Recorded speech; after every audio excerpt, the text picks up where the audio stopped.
Hello everyone, welcome to career study YouTube channel.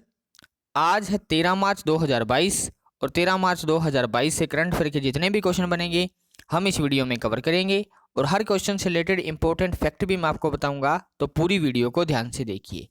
Video की PDF file आप video के description से download कर सकते हैं। इस वीडियो के एंड में मैं आपसे एक क्वेश्चन पूछूंगा जिसका आंसर आपने कमेंट बॉक्स के अंदर बताना है। तो चलिए स्टार्ट करते हैं आज के पहले क्वेश्चन से। आज का हमारा पहला क्वेश्चन है, हाल ही में किस राज्य में भारत के पहले ड्रोन स्कूल का शुभारंभ किया गया है? Option A Madhya Pradesh, option B Orissa, option C Rajasthan या ऑप्शन डी उत्तराखंड। तो भारत का पहला ड्रोन स्कूल खुला है मध्य प्रदेश के अंदर, यानी इस क्वेश्चन का ऑप्शन ए सही है। केंद्रीय नागरिक उड्डयन मंत्री ज्योतिरादित्य सिंधिया और मध्य प्रदेश के मुख्यमंत्री शिवराज चौहान ने संयुक्त रूप से मध्य प्रदेश के ग्वालियर में इस स्कूल का उद्घाटन किया। यह ड्रोन स्कूल मध्य प्रदेश में विभिन्न शहरों में खोले जाने वाले 5 ड्रोन स्कूल में से पहला है। ठीक है, तो ये भी आपने याद रखना है कि मध्य प्रदेश के ग्वालियर के अंदर इस स्कूल को खोला गया है। ठीक है, अब बात है ये मध्य प्रदेश की, तो आप मैप में देखिए, ये है मध्य प्रदेश। मध्य प्रदेश की कैपिटल क्या है? भोपाल। मध्य प्रदेश के चीफ मिनिस्टर कौन है? शिवराज चौहान। मध्य प्रदेश के गवर्नर कौन है? वह मंगू भाई सी पटेल। ठीक है, तो ये भी आपने याद रखना है। चलते हैं अगले क्वेश्चन पे। आज का हमारा दूसरा क्वेश्चन है, भारतीय बीमा नियामक और विकास प्राधिकरण इडाई, इडाई की फुल फॉर्म क्या होती है? Insurance regulatory and development authority of India. ठीक है, इडाई के अध्यक्ष के रूप में किसे नियुक्त किया गया है? सुपर इंपॉर्टेंट क्वेश्चन है ये, आपको आने वाले एग्जाम के अंदर देखने को मिलेगा। ठीक है, तो इसको बिल्कुल भी स्किप नहीं करना है। तो इडाई के जो अध्यक्ष बने हैं वो बने हैं देबाशीष पांडे, यानी इस क्वेश्चन का ऑप्शन ए सही है। आप एक बार इमेज में देखिए, ये हैं देबाशीष पांडे और इनको ही बनाया गया है इडाई का अगला अध्यक्ष। ठीक है, यह 1987 के उत्तर प्रदेश कैडर के आईएएस अधिकारी हैं और पूर्व वित्तीय सेवा सचिव के पद पर भी रह चुके हैं और इन्होंने सुभाष चंद्र खूंटिया का स्थान लिया है। ठीक है, और इनको अगले 3 साल के लिए इस पद के ऊपर नियुक्त किया गया है। ठीक है, तो ये भी आपने याद रखना है कि इन्होंने सुभाष चंद्र खूंटिया का स्थान लिया है। ठीक है, अब बात है इडाई की। इडाई की स्थापना कब हुई थी? 1990 में, 1990 के अंदर। ठीक है, 1990 के अंदर। हेडक्वार्टर कहाँ पे है? हैदराबाद के अंदर। और जो चेयरमैन बने हैं वो बने हैं देबाशीष पांडे। ठीक है, तो इस क्वेश्चन से इतना ही। चलते हैं अगले क्वेश्चन पे। आईसीसी यानी इंटरनेशनल क्रिकेट काउंसिल महिला ओडीआई विश्व कप में सबसे ज्यादा विकेट लेने वाली गेंदबाज कौन बनी है? तो एक दिवसीय विश्व कप में सबसे ज्यादा विकेट लेने वाली जो गेंदबाज बनी है वो बनी है झूलन गोस्वामी। एक बार इमेज में देखिए, ये हैं झूलन गोस्वामी और इन्होंने ही यह कारनामा करके दिखाया है। ठीक है, झूलन गोस्वामी में न्यूजीलैंड में चल रहे वोमेन आईसीसी वर्ल्ड कप में न्यूजीलैंड की विकेट कीपर कैटी मार्टिन को हराकर यह उपलब्धि हासिल की है। इन्होंने अब तक विश्व कप में 39 विकेट चटके हैं, मतलब विश्व कप में इन्होंने 39 विकेट हासिल किए हैं। ठीक है, तो अब ये क्वेश्चन आया है क्रिकेट से रिलेटेड, तो हम टॉप 5 क्रिकेट से जुड़े प्रश्न का रिवीजन करते हैं। ये भी बहुत इंपॉर्टेंट है, सभी क्वेश्चन इंपॉर्टेंट हैं। ठीक है, इसमें से एक को भी स्किप नहीं करना है। आईसीसी टेस्ट रैंकिंग में दुनिया के नंबर 1 ऑलराउंडर कौन बने हैं? तो वो बने हैं रविंद्र जडेजा। ठीक है, जो कि एक भारतीय प्लेयर है। सबसे ज्यादा विकेट क्रिकेट विश्व कप खेलने वाली जो भारतीय महिला बनी है, पहली महिला बनी है, वो बनी है मिताली राज। ठीक है, और इन्होंने 10,000 रन भी बनाए हैं, मतलब 10,000 रन बनाने वाली पहली महिला भी बनी है। और ये कौन है? ये है ओडीआई और टेस्ट के अंदर भारत की कप्तान। ठीक है, उसके बाद में नेक्स्ट क्वेश्चन है, आईसीसी महिला क्रिकेट विश्व कप कहाँ पर आयोजित हो रहा है? तो ये हो रहा है न्यूजीलैंड के अंदर और वो इसका 12वां संस्करण है। ठीक है, टेस्ट क्रिकेट में सबसे ज्यादा विकेट लेने वाले दूसरे भारतीय गेंदबाज कौन बने हैं? आर अश्विन। ठीक है, इन्होंने इन अनिल कुंबले के बाद में इनका दूसरा स्थान है। ठीक है, ये भी आपने याद रखना है। उसके बाद में आईसीसी अंडर 19 विश्व कप 2022 किसने जीता था? ये जीता था भारत ने। आईपीएल 2022 में शामिल होने वाली दो नई टीमें बनी हैं, वो बनी है लखनऊ सुपर जायंट और Gujarat Titans. Lucknow super giant के जो कैप्टन हैं वो हैं KL राहुल, और गुजरात सुपर जायंट के जो कैप्टन हैं वो हैं हार्दिक पांड्या। ठीक है, तो ये भी आपने याद रखने हैं। चलते हैं अगले क्वेश्चन पे। आज का हमारा नेक्स्ट क्वेश्चन है, हाल ही में किस केंद्र शासित प्रदेश या राज्य में संस्कृति मंत्रालय द्वारा साहित्य महोत्सव का आयोजन किया गया? तो कहाँ पे किया गया? ये किया गया नई दिल्ली के अंदर, यानी इस क्वेश्चन का ऑप्शन ए सही है। ठीक है, इस महोत्सव का उद्घाटन संस्कृति राज्य मंत्री अर्जुन राम मेघवाल जी ने किया। ठीक है, साहित्य महोत्सव को 10 से 15 मार्च तक का आयोजन किया जाएगा, जिसमें देश भर के प्रतिष्ठित विद्वान, साहित्यकार और लेखक भाग लेंगे। ठीक है, तो आपने याद रखना है। अच्छा, बात है ये दिल्ली की, तो दिल्ली की कैपिटल क्या है? दिल्ली खुद एक कैपिटल है भारत की। ठीक है, तो दिल्ली के जो मुख्यमंत्री हैं वो हैं अरविंद केजरीवाल, और दिल्ली के जो लेफ्टिनेंट गवर्नर हैं वो हैं अनिल बैजल। ठीक है, तो ये भी आपने याद रखना है। चलते हैं अगले क्वेश्चन पे, सुपर इंपॉर्टेंट क्वेश्चन है। ठीक है, इसको तो 1% के लिए भी स्किप नहीं करना है। हाल ही में जारी लोकतंत्र रिपोर्ट में भारत का क्या स्थान है? तो लोकतंत्र यानी डेमोक्रेटिक रिपोर्ट में जो भारत का स्थान है वो है 93, यानी इस क्वेश्चन का ऑप्शन सी सही है। इस रिपोर्ट को पेश किसने किया है, मतलब किसने दी है ये रिपोर्ट? ये रिपोर्ट दी है स्वीडन की गोथेनबर्ग यूनिवर्सिटी की एक संस्था है वैरायटी ऑफ डेमोक्रेसी ने। ठीक है, जिसमें भारत ने 179 कंट्रीज में से 93वां प्लेस हासिल किया है। इस रिपोर्ट का शीर्षक डेमोक्रेसी रिपोर्ट 2022 ऑटोक्रेटेशन चेंजिंग नेचर। ये भी आपने याद रखना है कि इस जो रिपोर्ट पेश की गई है इसका शीर्षक क्या है?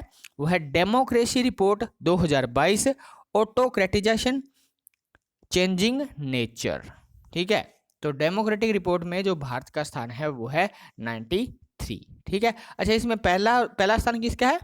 इसमें पहला स्थान है स्वीडन का, दूसरे स्थान पे है डेनमार्क, और तीसरे स्थान पे है नॉर्वे। ठीक है, तो ये भी आपने याद रखना है। एक बार फिर से बोल देता हूँ, पहले स्थान पे है स्वीडन, दूसरे स्थान पे है डेनमार्क, और तीसरे स्थान पे है नॉर्वे। ठीक है, टॉप 3 भी आपने याद रखने, और भारत का स्थान है 93। चलते हैं अगले क्वेश्चन पे। हाल ही में किसे राष्ट्रीय वित्तीय प्राधिकरण यानी नेशनल फाइनेंशियल रिपोर्टिंग अथॉरिटी का अध्यक्ष नियुक्त किया गया है? तो राष्ट्रीय वित्तीय प्राधिकरण का जो अध्यक्ष बना है वो बना है अजय भूषण पांडे। ठीक है, तो इस क्वेश्चन का जो सही आंसर है वो है ऑप्शन ए, अजय भूषण पांडे। अजय भूषण पांडे वित्त सचिव के पद पर भी रह चुके हैं, यानी फाइनेंस सेक्रेटरी के रूप में भी इन्होंने काम किया है। अब बात आई है नियुक्ति से रिलेटेड, मतलब क्वेश्चन आया है नियुक्ति से रिलेटेड, तो हम टॉप 5 इंपॉर्टेंट नियुक्तियां देख लेते हैं जो एग्जाम के अंदर आपको पूछी जाएंगी। सेबी यानी security and exchange board of India की जो पूर्णकालिक सदस्य बने हैं वो बने हैं अश्विनी भाटिया। भारतीय वायुसेना अकेडमी यानी इंडियन एयरफोर्स अकेडमी के जो कमांडेंट बने थे वो बने थे बी चंद्रशेखर। FATF यानी फाइनेंशियल एक्शन टास्क फोर्स का अध्यक्ष बना है वो बने हैं T राजा कुमार।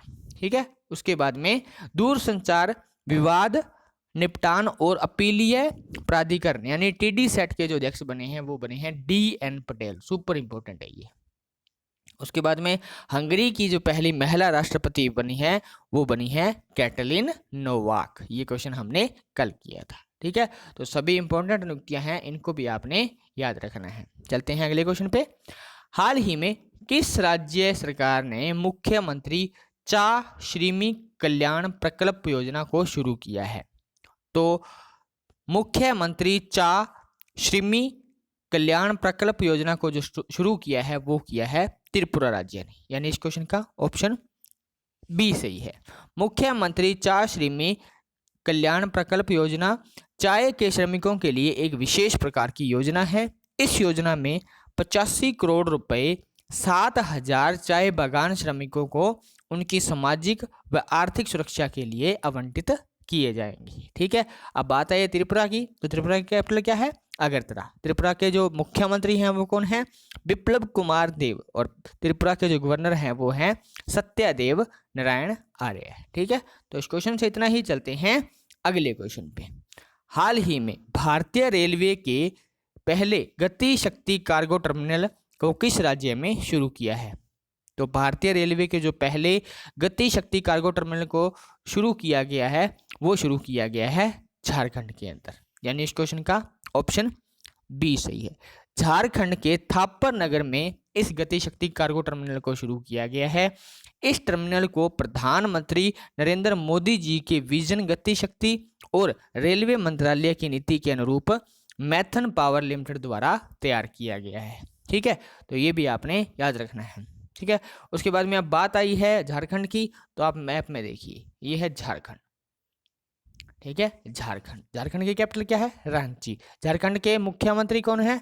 हेमंत सोरेन। और झारखंड के जो गवर्नर हैं एट प्रेजेंट पे वो कौन है? रमेश बाइस। ठीक है, अच्छा रेलवे मिनिस्टर कौन है? भारत के रेलवे मिनिस्टर कौन है? वो है अश्विनी वैष्णव।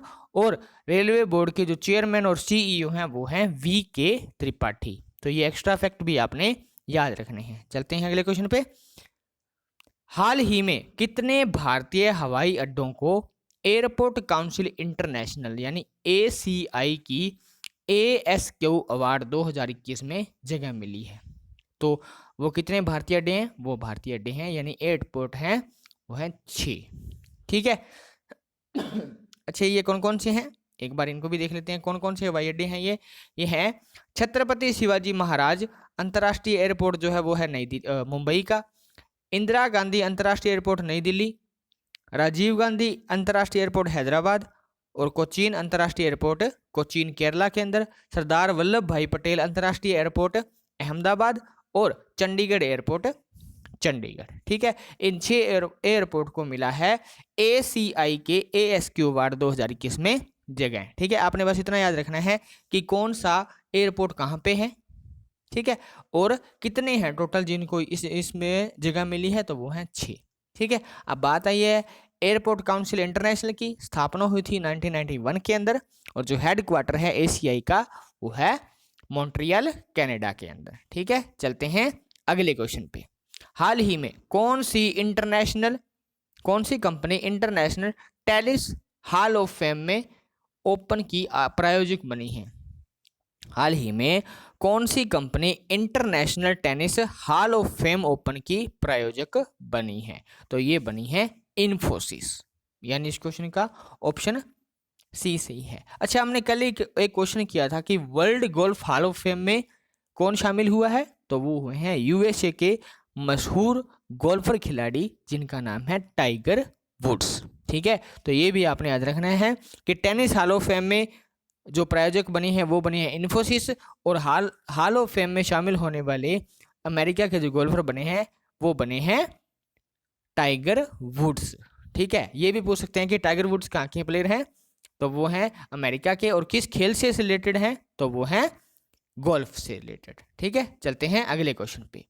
हाल ही में प्रभा नरसिम्हन को किस कंपनी की MD व CEO नियुक्त किया गया है? तो प्रभा नरसिम्हन बनी है कोलगेट पैमोलिव इंडिया की नई CEO व MD। ठीक है, यह राम राघवन का स्थान लेगी जिनको कोलगेट पैमोलिव ने प्रेसिडेंट के रूप में प्रमोट कर दिया गया है। ठीक है, इससे पहले प्रभा नरसिम्हन HUL यानी हिंदुस्तान यूनिलीवर लिमिटेड के कार्यकारी निदेशक के रूप में भी कार्य कर रही थी। ठीक है, कोलगेट पैमोलिव कोलगेट ब्रांड के तहत ओरल केयर प्रोडक्ट बनाता है। ठीक है, तो प्रभा नरसिम्हन बनी है कोलगेट पैमोलिव इंडिया की MD व CEO।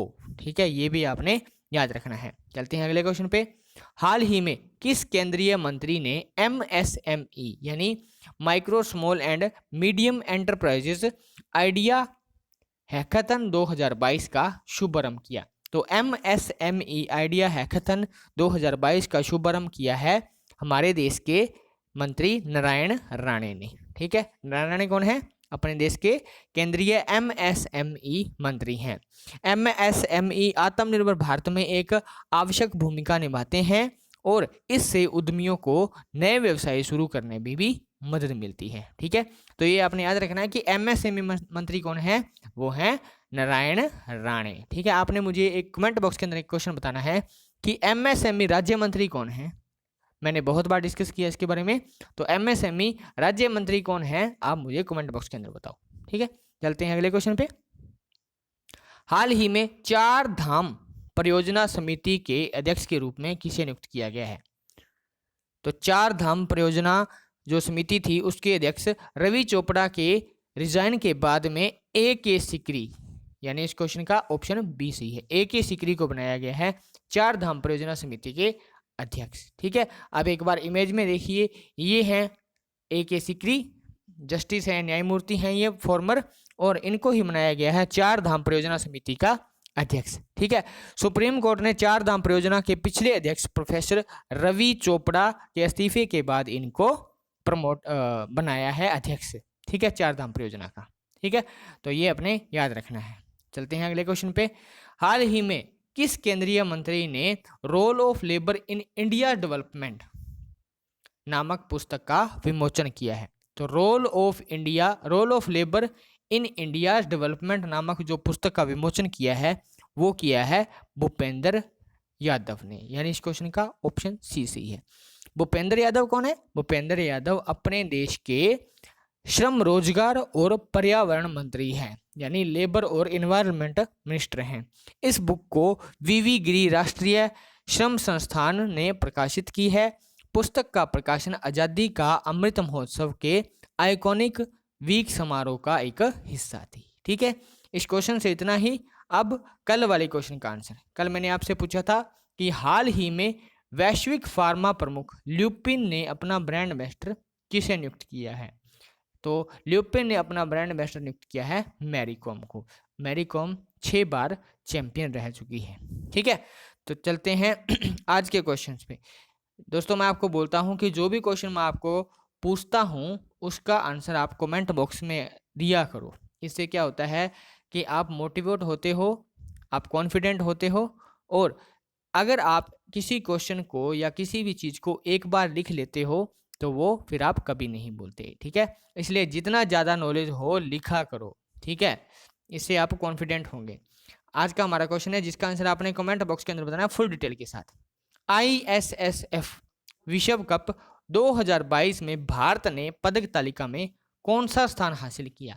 4 ऑप्शन है और इसमें से एक उसका सही आंसर है, जिसको आपने मुझे कमेंट बॉक्स के अंदर बताना है। ठीक है, तो आई होप आपको ये वीडियो अच्छी लगी होगी।